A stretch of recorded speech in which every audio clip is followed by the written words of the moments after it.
Are you feeling beautiful?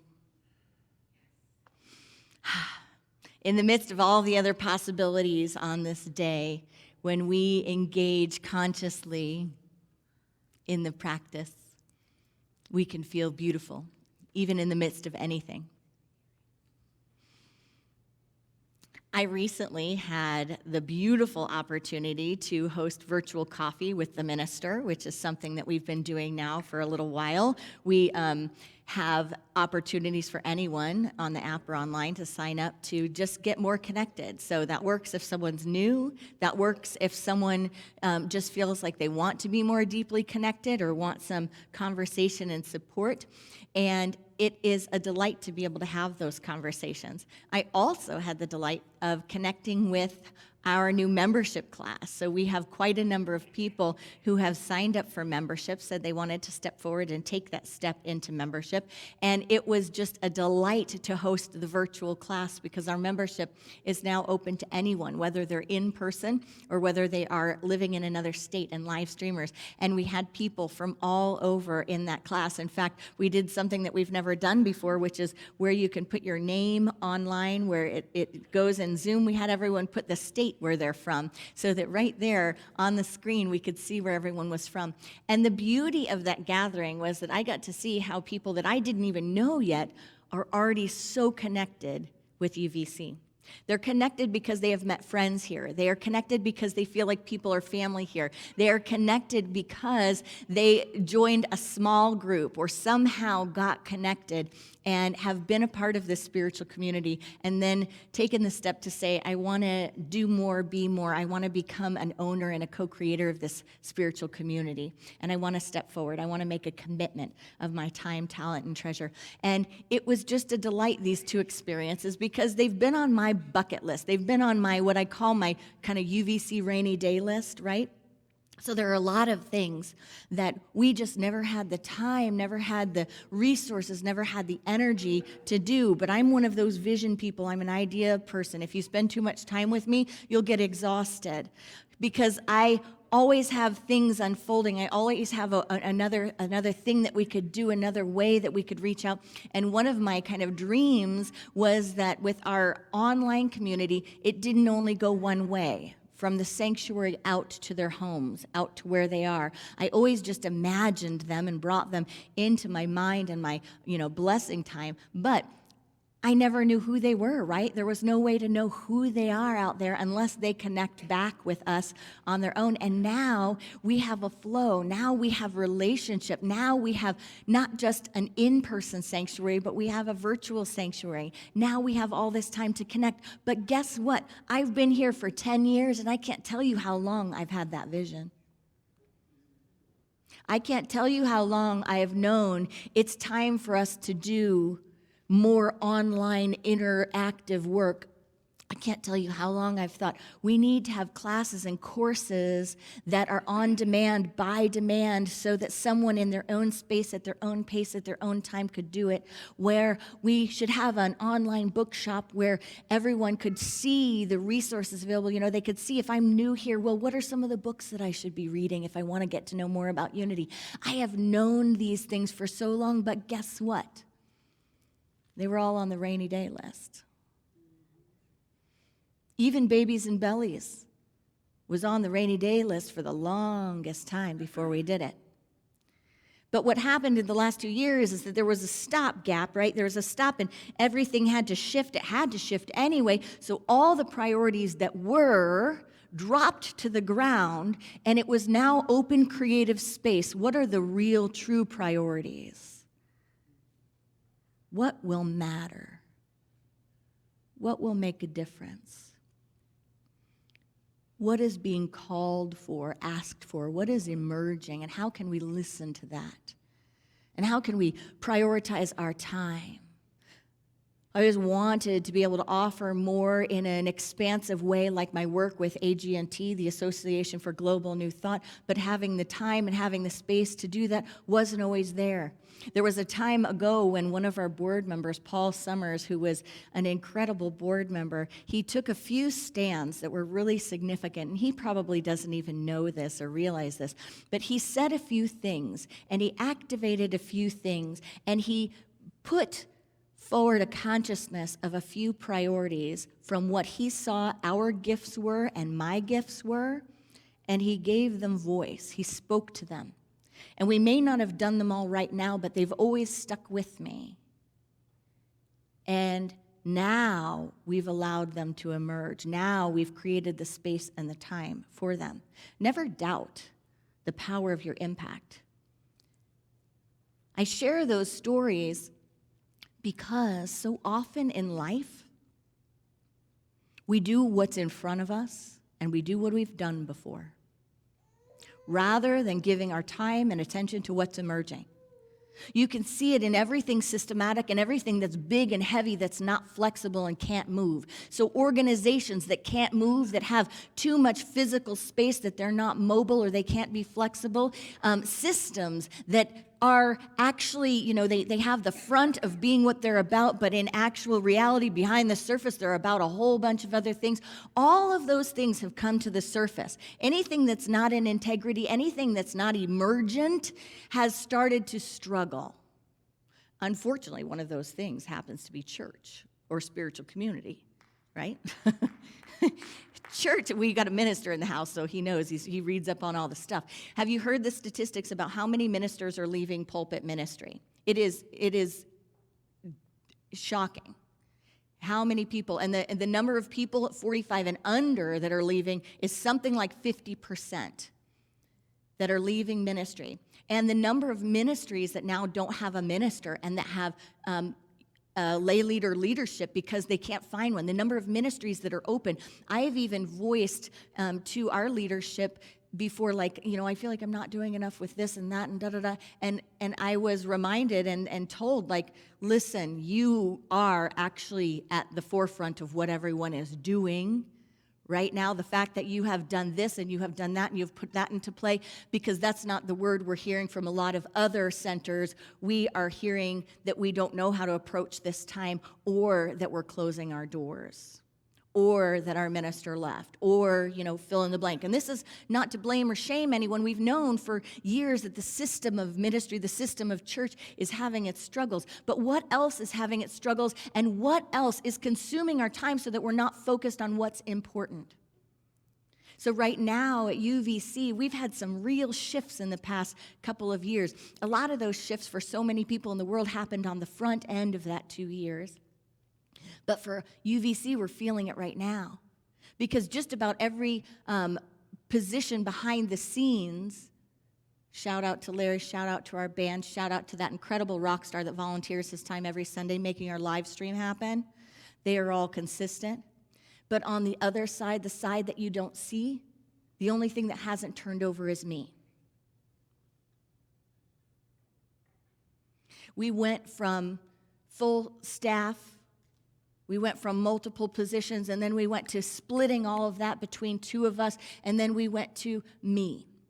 And then we went to me hiring someone virtual that I knew I could count on, that I knew had incredible skills, and me trying to train this person, and me saying, hey, will you volunteer, and will you take that, and hey, is there any way that you could do this for us now? And I'll tell you, friends, it's exhausting, and it is enough to make anyone run out the door.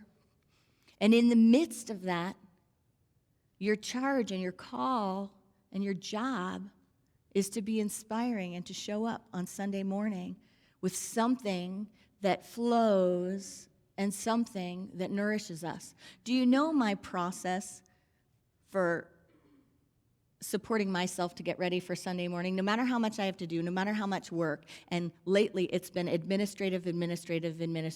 So you are here, and we create this center because of offerings. It's created. So you essentially make my job possible through what you give, right? And lately, you've been employing me to be on the computer quite a lot, to be an HR specialist, which I was not trained for, or not sufficiently trained for, and a bunch of other things that, frankly, are incredibly draining and make ministers want to leave the pulpit. In fact, that's the topic of discussion groups in our ministers' discussion groups. Like, what is it that made you leave? What are the heavy things that made you leave?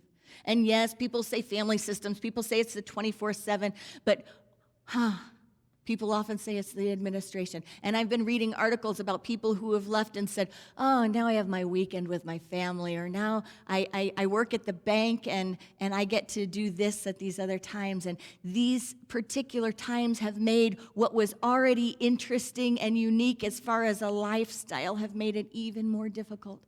But you know what my process is? If I am feeling stuck and as far as like eavesdropping on the sound of the universe and eavesdropping on what we all talk about and what is facing us and going, what is here for us this week to explore, part of my process is this. What I do to prepare and what I do to get ready is this.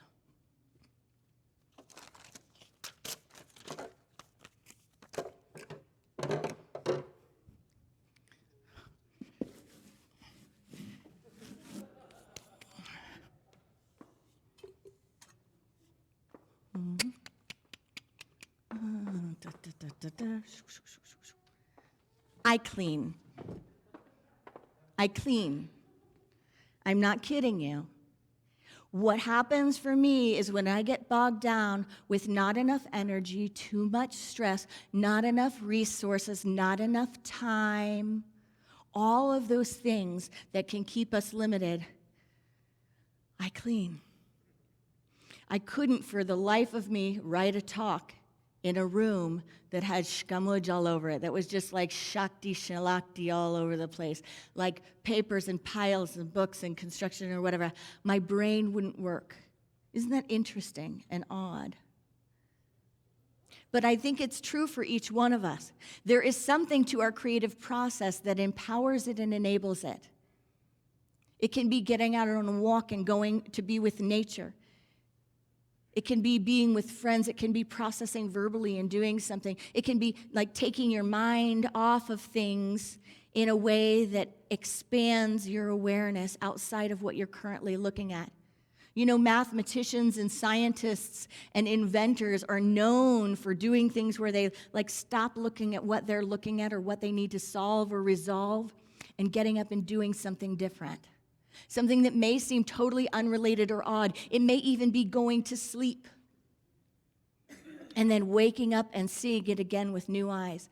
And what I have learned, what I know enough because of all of us and because of what we do, is that I know enough about the human mind and the human condition to know when to say, this is not the brain with which to process today. This is not the emotional field. This is not the whatever. You fill in the blank. This is not the me that is going to be solving anything or doing anything. But we don't always give ourselves time. We wait. We have rainy day lists, and we press ourselves into molds saying we need to be productive or we need to do X, Y, and Z in this amount of time. I can't even imagine. I heard one time about a ministry who told their minister how long they have to write their talk and that it needed to be written in the office. I mean, talk about leaving that church. I can't even fathom writing a talk sitting at a desk in an office with closed doors. I can write it on my kayak. I can write it on my back deck. I can hear it while I'm cleaning my entire kitchen and my house. And then I can jot it down. And I can hear it all the time, but could I schedule it? Never. I wouldn't have survived a year if I tried to do it like that. But how often, friends, do we have what is and what we've done that isn't functional or isn't working, and we keep trying it expecting different results? And then we set aside what really matters for a rainy day list, what really will have an impact, what really will make a difference. And we keep doing the things that drain us, the things that don't work, the systems engaging the ones that are broken, because we don't even have the energy or the time to stop and to breathe and to invest in what is emerging. We are worth more than that.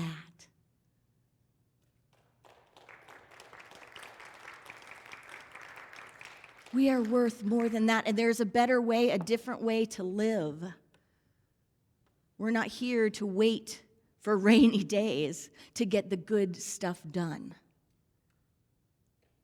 So if we don't have time to get enough sleep, if we have a life that's too full of stress, if we can't find the time to be with our grandchildren or our grandparents or to face time with people we love or to nourish our friendships and our connections, whatever it is, what is it for you that there's not enough time for? Or maybe for you it's not time. Maybe it's money and resources, which is an illusion, because the truth is there is a spiritual resource, there is spiritual substance always here, more than enough for everything that needs to be done. We think it's always about money, but it's not. But whatever it is, time, resources, energy, creativity, inspiration, what is it that you think there's not enough of so that you can't get to your rainy day list or get really intentional about the things that deserve your time and energy?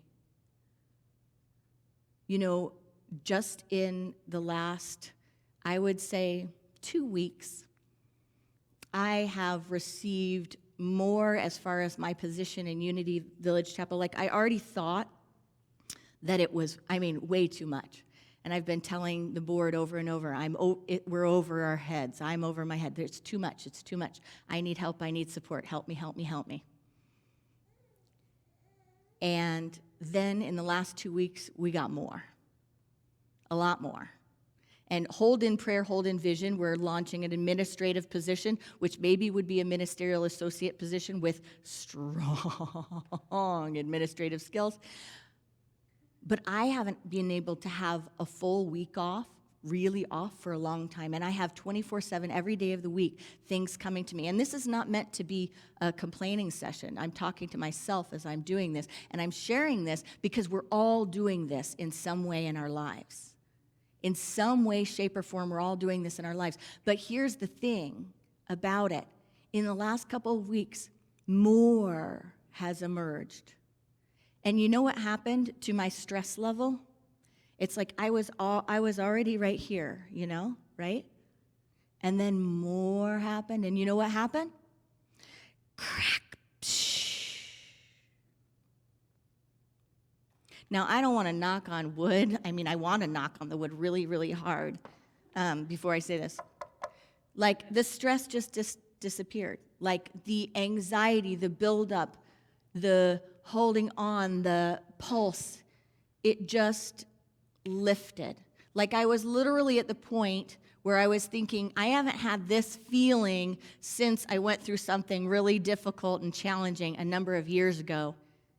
And this is the point, I'm at the point where most people start thinking about medication. And then in a moment, when more piled on, it broke. And here I was, grounded, centered, peaceful. Literally thinking, I don't know how I'm going to show up next Sunday. Maybe I could get a speaker. I can't get a speaker. We have the babies and bellies blessing. I'm not going to leave these tots. And then it broke. And in the past 2 weeks, with that whole experience, what also came was a beautiful beloved saying, we had a new baby. We'd really love that blessing like you did with our other one. Is there any chance you're going to do that this year? And you know what I had done and what we had done? We had put it on the back burner. Because when we have the resources, the time, the energy, X, Y, Z, then we'll bring it back and we'll do it. And another beloved said, can we have a prayer vigil for everything going on in Ukraine and Russia right now? We need something. Is there something we can do? And we had that prayer vigil the other night. And online with our New Thought friends from around the nation. We had ministries in Virginia, from Virginia to California participating with us, North Carolina. But what is at risk, friends, when we're not intentional? What is at risk is what matters most. So I said, yes, we'll do the baby blessing, even though when I got the request, we were in the middle of the week that it usually is every year.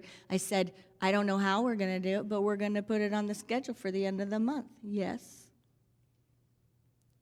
And what did I say about the prayer vigil? Yes, we can do that. It came also with a great offer of support. But yes, the answer is yes, because I am wise enough and I know enough to know that the worst thing we could do, the worst thing I could do, was to sit on a computer in our database trying to figure out why in the world the membership roster still looks funky 3 weeks before the membership meeting, and how we use this program to get that cleaned up, which could easily take a whole day.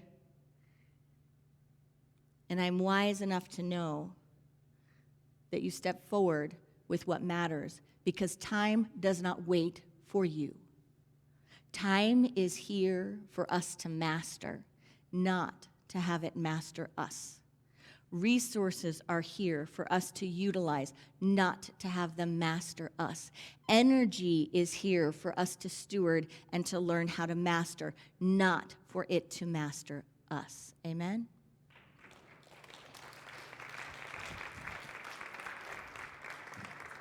The jazz composer and bassist Charles Mingus said this. He said, making the simple complicated is commonplace. Making the complicated simple, awesomely simple, that's creativity. Friends, we are never too busy for the things that matter. We cannot be too stressed to show up mindfully, and I say that knowing that we have parents in the house. We can never show up too stressed to show up mindfully with not enough sleep. Like right now in my life, when I decide whether or not I go to sleep and actually get a full night of sleep, I say to myself, do you want to be a good mother tomorrow? Or do you want to be an average mother? Or do you want to be below what you know she deserves? And that's what helps me figure out how many hours of sleep I get at night. We cannot be too consumed to play, to pray, and to practice. So what have you put off? What have you put off?